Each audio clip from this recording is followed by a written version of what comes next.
What makes you smile? What makes me smile?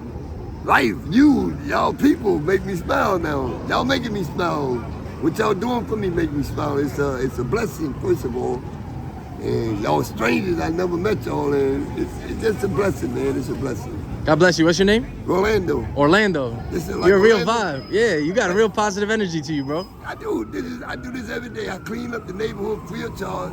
That be me out here cleaning up 4:30 in the morning when if y'all ever come through. He'll tell you, everybody knows it's me that cleans the neighborhood.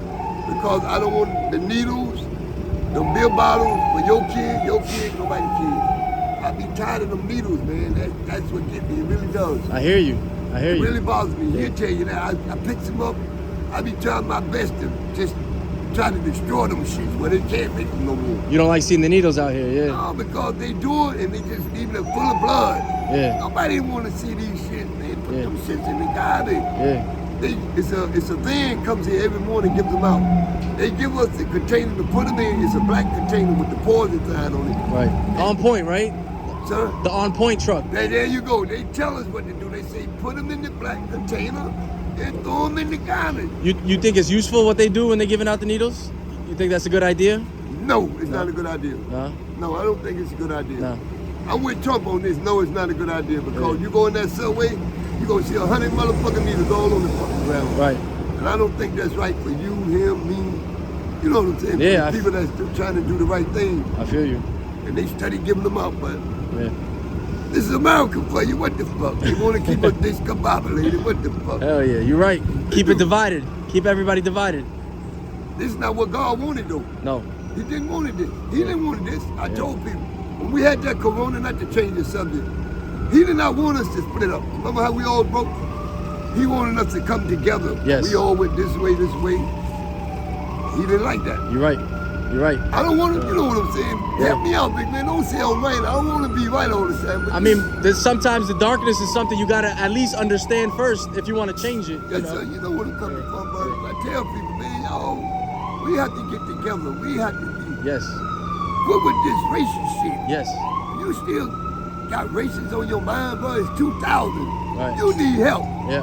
Go in the fucking Manhattan State and just lay in the bed. Just lay there. Tell them to lock the door. Just lay there. You need some help. You still got that racist shit on your mind. It don't make sense. Yeah, you're right. It's gonna be problems wherever you go. We got problems in the black neighborhood, the white neighborhood, the Spanish neighborhood. But you got some of us that come together as one. Right. I got a lot of white friends. I got a lot of Latino friends. A lot of black friends. Yeah. I'm not racist. I'm a country boy. My mother, how to say, where MTA say, I don't have room in my heart for racism. Where you from, Orlando? Florida, down south. From Florida? Yes, sir. Awesome. When did you come to New York? 88. 88? Yeah, and guess what part of Florida I'm from? Take a guess. You just said it. Orlando. That's my name. That's where I'm from. Orlando, Florida. Orlando from Orlando. 32501. That's the zip code. You got beautiful energy, bro. Thank you, Papa. God bless you. God bless you. I really mean that. Thank you, boss. When we lose faith in the government, we lose faith in the people that we're supposed to trust the most, we really start to ask ourselves, wow, who's out there for us? And then the mentality changes. It's like, no, we have to be self-serving. So it's really tough. We don't know who to trust anymore. I don't trust any government. I don't trust Republicans. I don't trust Democrats. I don't trust anybody. And I think history has shown that we can't trust anybody.